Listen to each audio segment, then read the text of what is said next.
Υπάρχουν βότανα που δεν χαρίζονται εύκολα. Σε δοκιμάζουν πριν σου αποκαλύψουν τη δύναμή τους. Η τσουκνίδα είναι ένα από αυτά. Άγρια, φλογερή, αρχαία. Ένα φυτό που καίει το δέρμα, αλλά θεραπεύει την πληγή.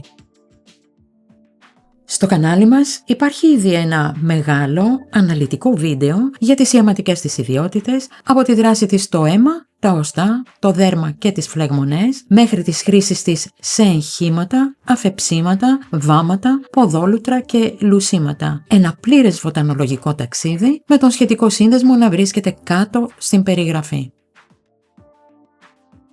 Αλλά σήμερα ανοίγουμε έναν διαφορετικό κύκλο. Θα μπούμε στις μυστικές, μαγικές και λαογραφικές όψεις της τσουκνίδας, στην προστασία και την αποτροπή, στην ίαση και τη ζωτικότητα, στον καθαρισμό, τη μαντεία, την αγάπη και τη γονιμότητα. Θα δούμε πώς αυτό το φλογερό βότανο έγινε σύμβολο θάρρους, δύναμης και φωτιάς μέσα στη λαϊκή μαγεία. Και θα ξετυλίξουμε μικρές ιστορίες, παράξενα και λαογραφικά μυστικά που το συνοδεύουν εδώ και αιώνες. Και στο τέλος θα σου δώσω ένα δώρο. Ένα πραγματικό φυτικό φίλτρο ομορφιάς. Ένα ξεύγαλμα μαλλιών με τσουκνίδα και μιλόξιδο για λάμψη, δύναμη και γείωση. Ας ανοίξουμε τον κύκλο και ας μπούμε στον κόσμο της τσουκνίδας. Στη λαϊκή παράδοση, η τσουκνίδα ήταν πάντα βότανο φύλακας. Την αποξήραιναν, την έδαιναν σε μικρά δεμάτια και την κρεμούσαν σε εισόδους και παράθυρα για να απομακρύνει πνεύματα, κατάρες, κακόβουλες προθέσεις και ανεπιθύμητες ενέργειες. Η τσουκνίδα λειτουργούσε σαν φυσικό φυλακτό που καίει ό,τι προσπαθεί να σε αγγίξει αρνητικά. Στη λαϊκή παράδοση, η τσουκνίδα δεν ήταν μόνο προστατευτικό βότανο, ήταν και βότανο ίασης και ζωτικότητας. Τη χρησιμοποιούσαν σε αφεψίματα και τονωτικά για να ενισχύσουν την ενέργεια, να αναζωογονήσουν το σώμα και να στηρίξουν την ευεξία. Πίστευαν πως η τσουκνίδα μεταφέρει μια ομή, γήινη δύναμη που χαρίζει θάρρος, αντοχή και συναισθηματική σταθερότητα. Σαν να φορούσες μια όρατη πανοπλία που σε κρατά όρθιο απέναντι στις δυσκολίες. Η τσουκνίδα θεωρούνταν πάντα βότανο καθαρισμού. Το κάψιμο της τσουκνίδας συμβόλιζε την ικανότητά της να απομακρύνει κάθε τι βαρύ, στάσιμο ή ανεπιθύμητο. Σε πολλές παραδόσεις τη χρησιμοποιούσαν σε μπάνια ή καπνισμούς για να διώξουν τις ενεργειακές ακαθαρσίες και να επαναφέρουν την καθαρότητα του πεδίου. Στη λαϊκή παράδοση και στη βοτανική μαγεία, η τσουκνίδα ήταν βασικό συστατικό σε ξόρκια και τελετουργίες. Τη χρησιμοποιούσαν για προστασία, για να απομακρύνουν αρνητικές επιρροές και για να ενισχύσουν την ίαση. Συνδεδεμένη με το στοιχείο της φωτιάς, η τσουκνίδα θεωρούνταν βότανο πάθους, θάρρους και εσωτερικής δύναμης. Ένα φυλακτό που ανάβει την αποφασιστικότητα και την προσωπική ισχύ. Η τσουκνίδα δεν ήταν μόνο βότανο προστασίας και ίασης. Σε ορισμένες παραδόσεις τη χρησιμοποιούσαν και στη μαντεία. Η πρακτική της λαϊκής μαγείας πετούσαν φύλλα τσουκνίδας στον αέρα και διάβαζαν τα σχήματα που σχημάτιζαν όταν έπεφταν στο έδαφος, αναζητώντας σημάδια, απαντήσεις και καθοδήγηση.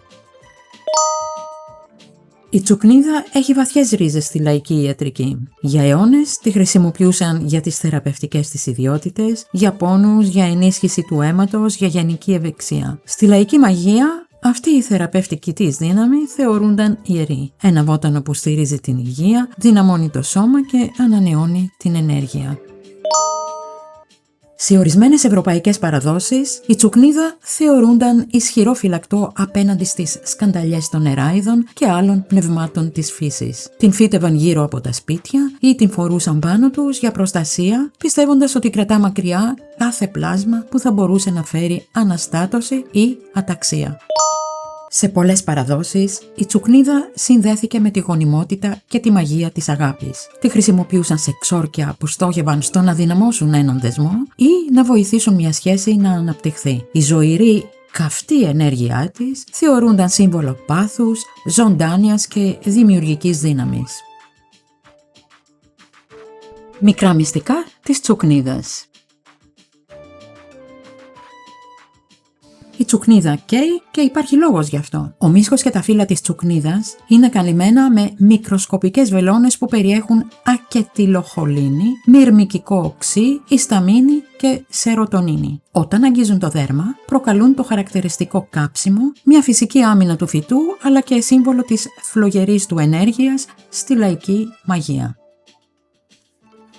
2. Το ίδιο το φυτό θεραπεύει το τσίμπημά του. Παράδοξο αλλά αληθινό, ο χυμός από τα ίδια τα φύλλα της τσουκνίδας μπορεί να απαλύνει το κάψιμο που προκαλεί. Στη λαϊκή παράδοση το έβλεπαν σαν σημάδι ότι το φυτό δεν πληγώνει χωρίς να δίνει και τη θεραπεία.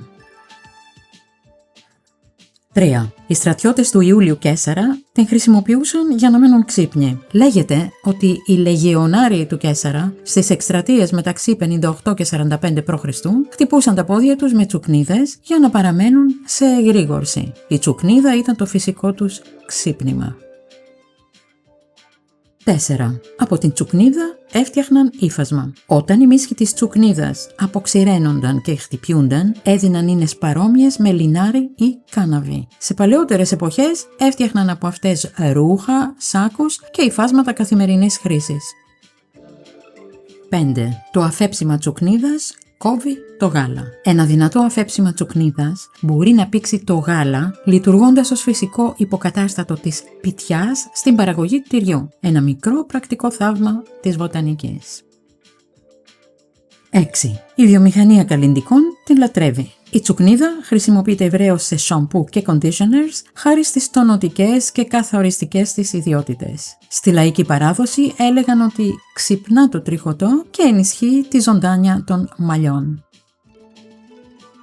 7. Η τσουκνίδα συνδέεται με τον θεό Θόρ. Στη σκανδιναβική παράδοση, η τσουκνίδα ήταν αφιερωμένη στον Θόρ. Σε καταιγίδες ή άγριο καιρό, οι ταξιδιώτες έριχναν δεμάτια τσουκνίδα στη φωτιά ως προσφορά, ζητώντας προστασία από τους κεραυνούς και τη μανία των στοιχείων. Ξέβγαλμα μαλλιών με τσουκνίδα και μιλόξιδο. Υλικά: φρέσκα ή αποξηραμένα φύλλα τσουκνίδας. Ομό μιλόξιδο, γυάλινο βάζο με καπάκι. Αν το καπάκι είναι μεταλλικό, βάλτε ένα κομμάτι λαδόκολλα ανάμεσα.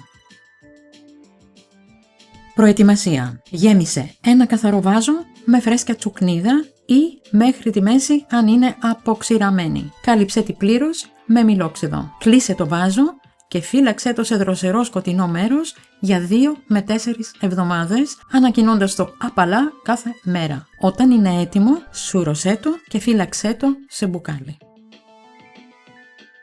Χρήση: ανάμιξε ένα φλιτζάνι από το ξύδι τσουκνίδας με ένα φλιτζάνι νερό. Μετά το λούσιμο, ρίξε το αργά πάνω στο τριχωτό και τις άκρες. Κάνε απαλό μασάζ και ξέβγαλέ το μετά από λίγα λεπτά.